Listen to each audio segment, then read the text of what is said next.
출석 요구서를 받으셨으면 가장 중요한 것은 당황하지 말고 시간을 충분히 확보한 후에 나만의 스토리로 사건을 재구성하고 유리한 증거 자료를 모으세요. 그런데 이렇게 했는데도 정리가 안 된다? 그러면은 주변에 유능한 변호사를 찾아보십시오.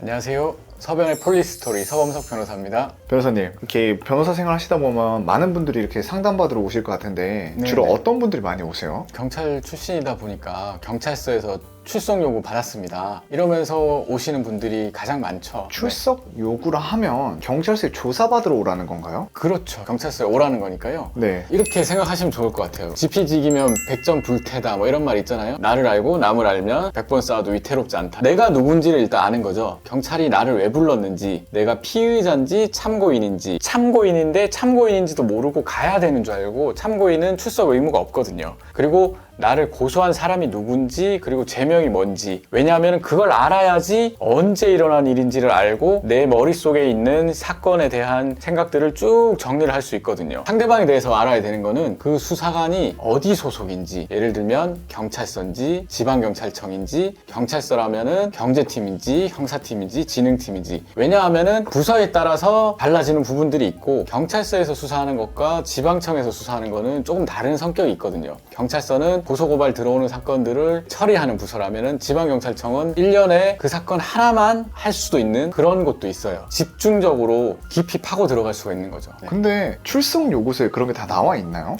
출석 요구하는 방법도 여러 가지가 있는데, 출석 요구서를 보내는 방법도 있고 전화를 하는 방법도 있습니다. 전화를 하면은 수사관에게 이것저것 계속 물어봐야 돼요. 이런 거 사실 물어보기 좀 겁날 수도 있거든요. 괜히 수사관 건드리는 것 같고 이런 생각이 들 수도 있지만, 수사관도 어쨌든 자기 일을 하는 거고 공무원이 자기 일을 하면서 어떤 내용인지 알려주는 거기 때문에 크게 그렇게 부담감 없습니다. 그리고 출석 요구서에는 요즘에는 일시, 장소, 그리고 구체적인 행위까지 적어서 보내주는 경우들이 많아요. 그리고 만약에 2단계에서 자기가 파악을 못했다 그러면은 정보공개 청구를 해서 직접 경찰서에 갈 수도 있고 인터넷을 통해서 확인할 수도 있어요. 정보공개 포털이라는 곳을 통해서 고소장을 받아볼 수도 있습니다.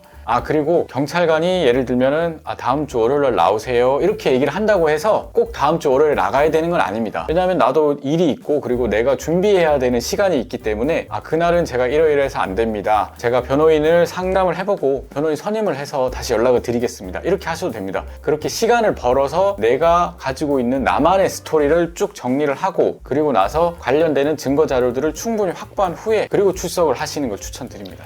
근데 혹시 출석을 한 데 있어 기한이 있나요? 기한이 정해진 건 없습니다. 일단 경찰 수사는 보통 2달 기준으로 나와 있지만 6개월, 1년 가는 사건들도 있어요. 다만 일부러 계속 늦추는 그런 느낌이 들게만 하지 않으면 돼요. 예를 들면은 내가 그날 병원에 가야 된다, 내가 그날 출장을 가야 된다, 코로나에 걸렸다, 합당한 이유가 있으면 됩니다. 저는 분명히 살고 있는 동네가 송도인데 갑자기 서울 중부경찰서에서 오라고 합니다. 네네. 그럼 제가 1시간 걸려 가야 되는데 꼭 그렇게 가야 될 의무가 있나요?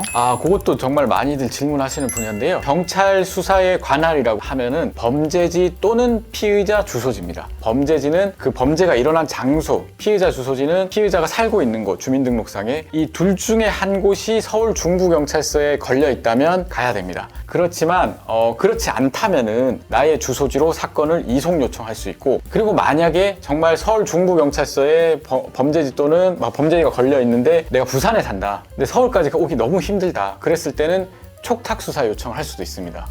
촉탁수사 요청이라 하면은 서울 중부경찰서 수사관이 부산 해운대 경찰서 수사관에게 피의자 신문사항을 쭉 다 보내줍니다.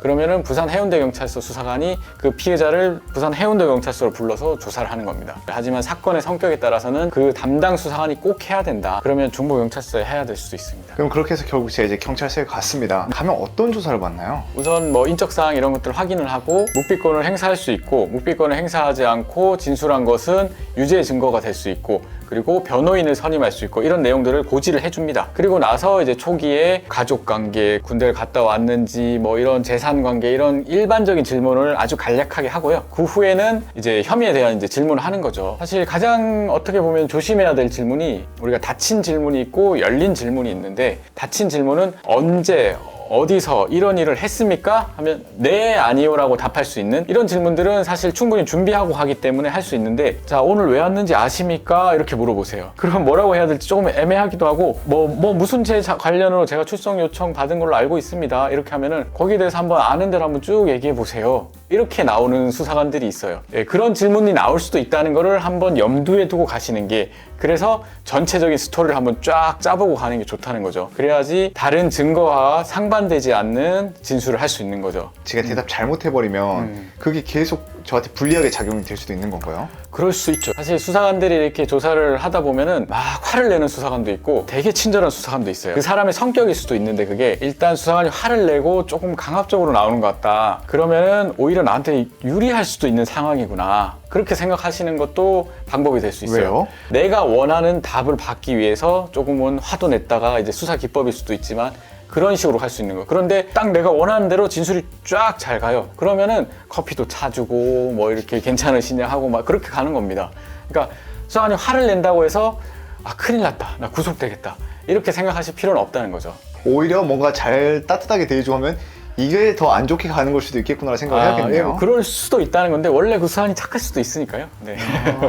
변호사님, 아까 열린 질문 했을 때 제가 가장 네네. 먼저 들었던 게 결국 유도 질문일 수도 있을 것 같아요. 네, 그럴 수도 있죠. 네. 그러면 내가 대답을 잘못했을 때 내가 불리해질 수도 있는 거잖아요. 네. 그럼 그때 제가 이렇게 말을 해도 되나요? 경찰관님, 정확히 이해가 잘 안 돼서 그런데 질문을 다시 해주실 수 있나요? 라고 또 제가 오히려 역으로 맞받아 칠 수도 있나요? 저라면은 이제 그렇게 약간은 뭐 이게 질문의 의도를 모른다기보다는 그 답이 답하기 싫다는 의도로 이렇게 나중에 비춰질 수도 있을 것 같아서 길지 않게 간략하게 답변을 하시는 걸 저는 추천드립니다. 간단하게 딱 필요한 말만 육하원칙에서 네. 답변을 하시면은 수사관이 파놓은 함정이라면 함정일 수 있는 곳에 빠지지 않을 수 있지 않을까, 예, 그렇게 생각합니다. 아, 그러니까 말이 길어지면 길어질수록 결국 네. 나만 불리하다 이거네요. 네, 맞습니다. 예, 예. 근데 결국 이렇게 봐도 막상 내가 그 상황에 닥치면 네. 말이 횡설수설 나올 것 같아요. 그래서 이때 혹시 변호사를 대동하고 같이 가도 되는 건가요?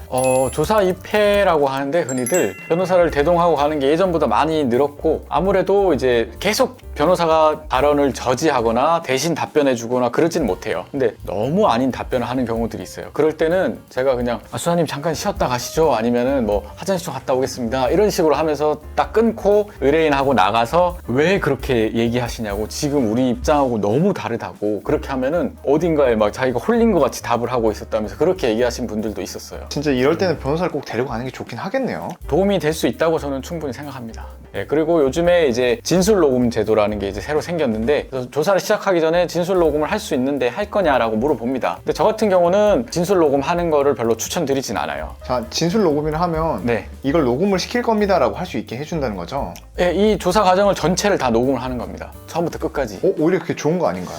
예, 혼자 가셨을 때는 그게 더 좋을 수도 있어요. 제가 이제 저랑 같이 갔을 때 진술 녹음을 하지 않는 걸 추천드리는 것은 불리한 진술을 하시는 경우들이 있어요. 하다가 보면은. 그럴 경우에 이런 부분에 이렇게 하는 게 더 좋을 것 같은데, 이런 의견이 있으면은 수사관님들 좀 말씀드리면 반영해 주시는 분들이 제법 있으세요. 그럼 진술 실수한 거를 고칠 수 있는 기회가 있다고 할까? 저는 그런 면에서는 예, 진술 녹음 안 하시는 것도 괜찮다고 생각합니다. 그러니까 조사를 받으신 분들이 가장 주의할 게, 열람은 시간이 아주 오래 걸려도 괜찮다. 수사관이 간접적으로 짜증을 내더라도 끝까지 해야 됩니다. 왜냐하면 이거는 법원 재판까지 가기 때문에 반드시 조서 열람은 시간이 많이 걸려도 정확하게 하셔야 됩니다.